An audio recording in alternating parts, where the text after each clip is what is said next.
Today, we're going to be talking about resources if you want to study the book of Revelation. Now, if you've followed Disciple Dojo's ministry over the years, you know that Revelation is one of my favorite books to teach. It is a book that is absolutely steeped in the Old Testament, and as an Old Testament guy, that warms my heart.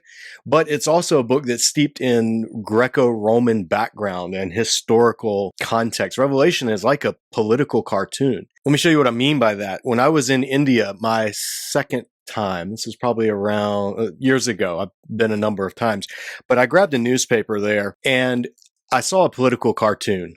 Now, if you look at this cartoon, you have no idea what's going on. And neither did I. I saw this cartoon and I saw a little funny looking old man with a white beard holding a monkey's tail over the fire. I don't know what that means. And all the writing's in the Oriya language. So I asked my guide on the trip, our liaison, I said, what's going on? Explain this cartoon to me. He looked at it for a minute and he said, oh, okay, yeah. It's about the prime minister has raised the prices of fuel and it's hurting the voters. The prime minister has raised the prices of fuel and it's hurting the voters. How in the world would you ever get that from this picture of a little old guy with a white beard holding a monkey's tail over fire? It didn't make sense. Well, it's because, one, I didn't speak the language. This is in Oriya. I don't speak Oriya. Two, I'm not familiar with this cultural background. I don't know who this monkey character is, and I don't know who this little character is. So I don't know the Hindu background that this folklore image comes from. So I don't know the language. I don't know the historical background of the culture. And I didn't know, I know now, I didn't know at the time, this is a caricature of Prime Minister Modi. So I didn't know the culture, I didn't know the language, and I didn't know the politics. So I could have looked at that cartoon and I could have read all kinds of stuff into it. And I could have come up with all kinds of fanciful meanings for it. And they would have all been wrong. Well, Revelation is the same way.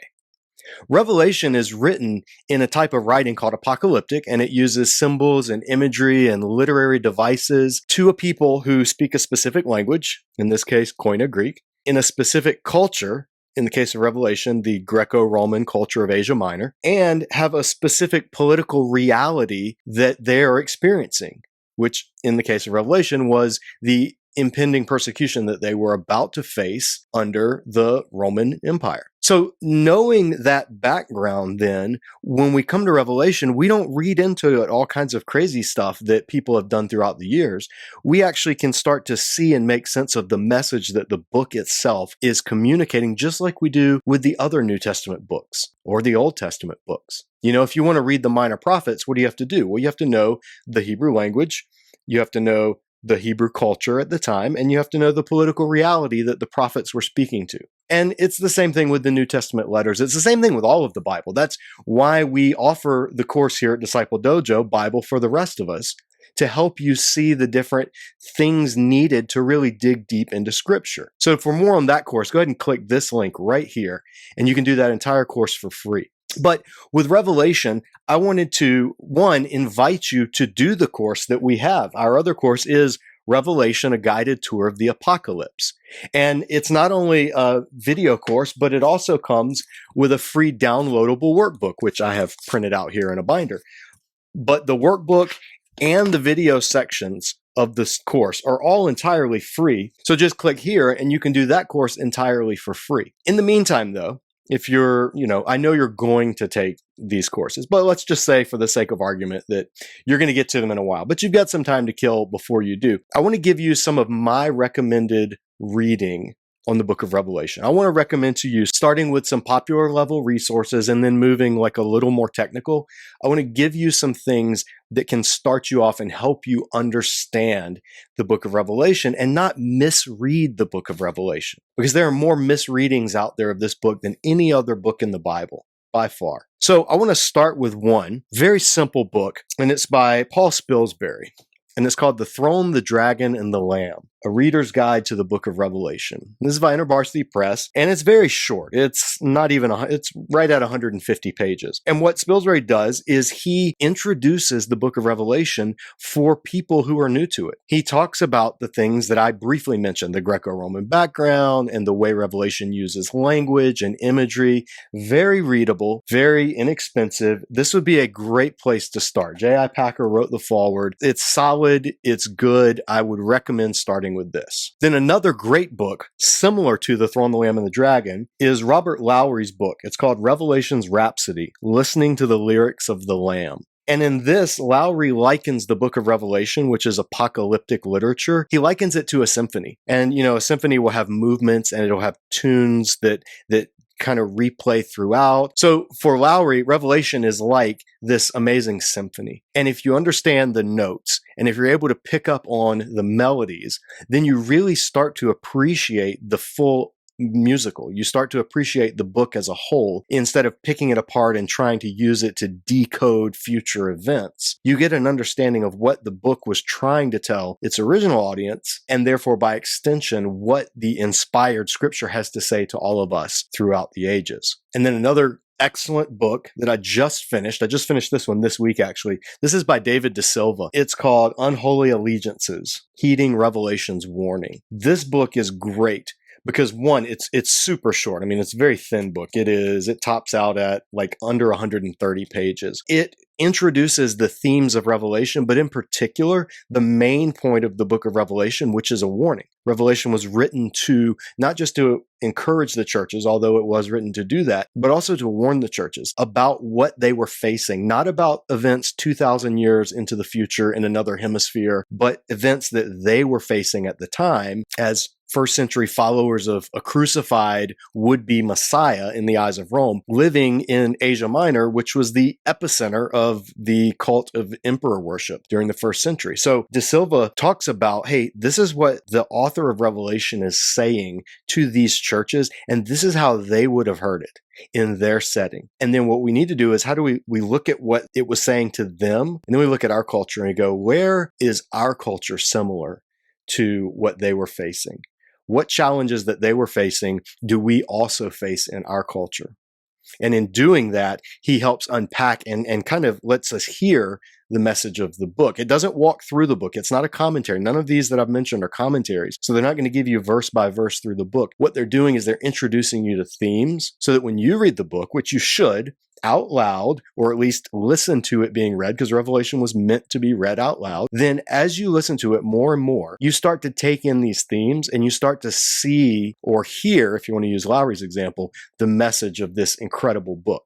And along with De Silva's book, I also recommend, like probably right up there with it, this book by Michael Gorman. It's called Reading Revelation Responsibly. And again, this one it's probably a little bit wider lens than De Silva's book, but very similar. They're comparable books, I believe. Gorman talks about not just the warnings in Revelation, but also the language in which those warnings are given. And then he really does a good job of pointing the lens of Revelation onto our culture today, particularly modern Western culture, and asking what would Revelation say to us in light of the things that we face. So De Silva and Gorman both do a really good job in drawing the reader's attention to things that many popular treatments of Revelation completely miss because they're so focused on looking at it as end times events of future antichrists and beasts and wars in the Middle East and all of these things that we've just been bombarded with in the last 150 years. And it says, hey, forget all of that. Here's what the book is saying to its original readers. Listen and see what it would say to us today as well.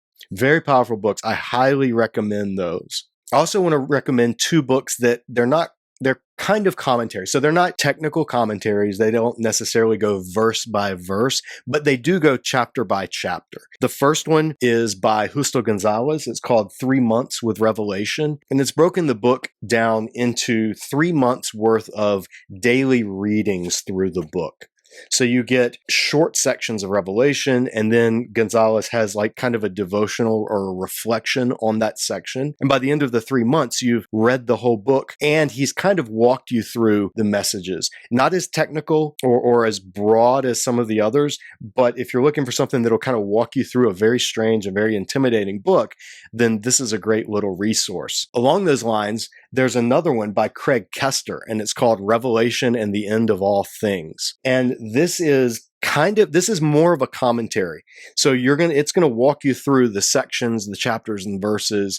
And Kester kind of unpacks the book from a semi-historicist point of view, but does a really good job of, again, like Gonzalez, walking you through the book and pointing out things that you may miss along the way. And then lastly, for those of you that are a little more comfortable with scholarly work, that want to dig deeper, that want to scratch a little below the surface, I'm going to recommend 2 books by the same author. The first is Richard Bauckham's The Theology of the Book of Revelation. It's probably wins the award for the most boring book cover ever.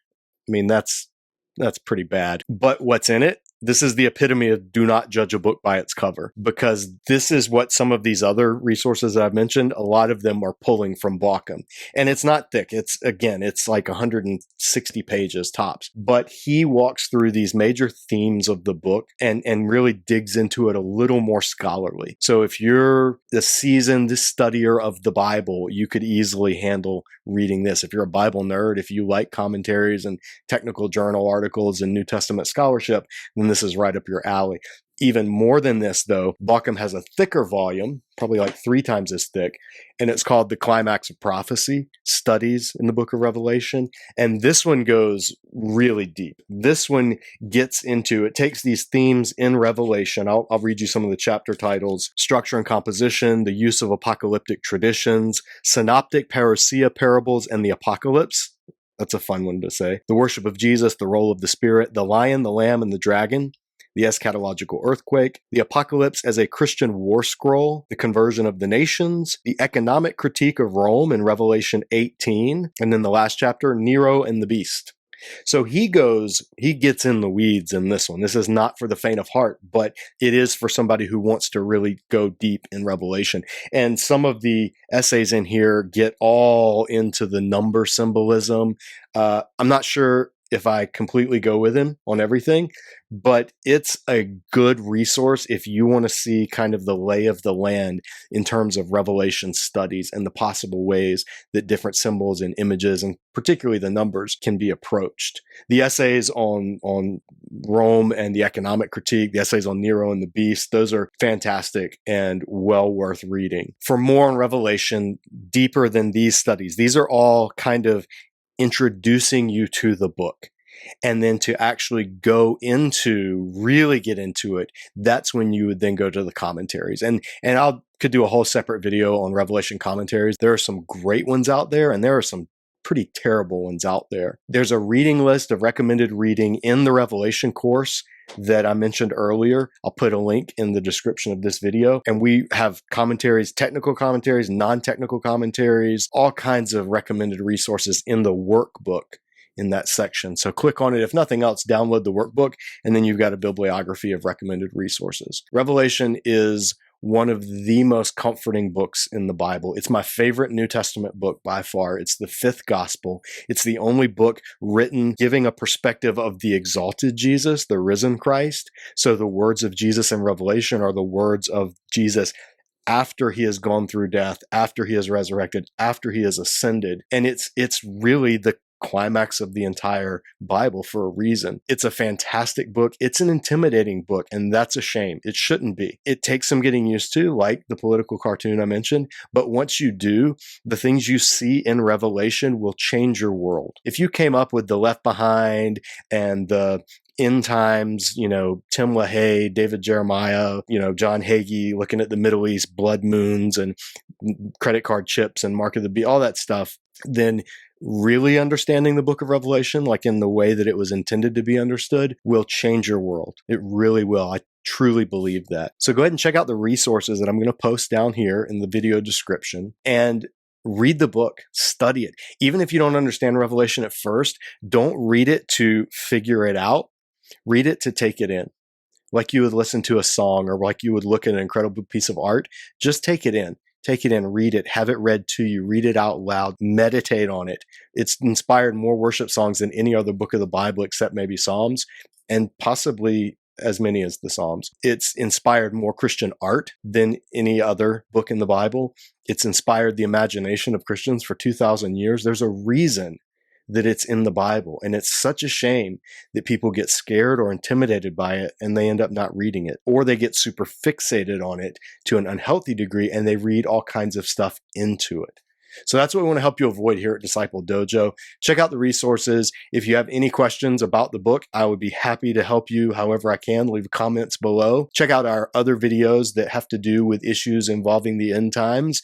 I'll leave those as well. And go ahead, if you have not seen our Superhero Seminary videos on the book of Revelation, click this one right here for Dr. Strange and his introduction to the book as a whole. And then click this one right here where our own Professor Beastman will explain the mark of the beast and why that matters. Guys, that's it for this. Again, this is just a review. I just wanted to give you some resources to help you in your studies. That's what Disciple Dojo is all about. We want to equip, engage, and empower you to go deeper in your discipleship and biblical understanding. We'll see you next time. Thanks for watching. Take care.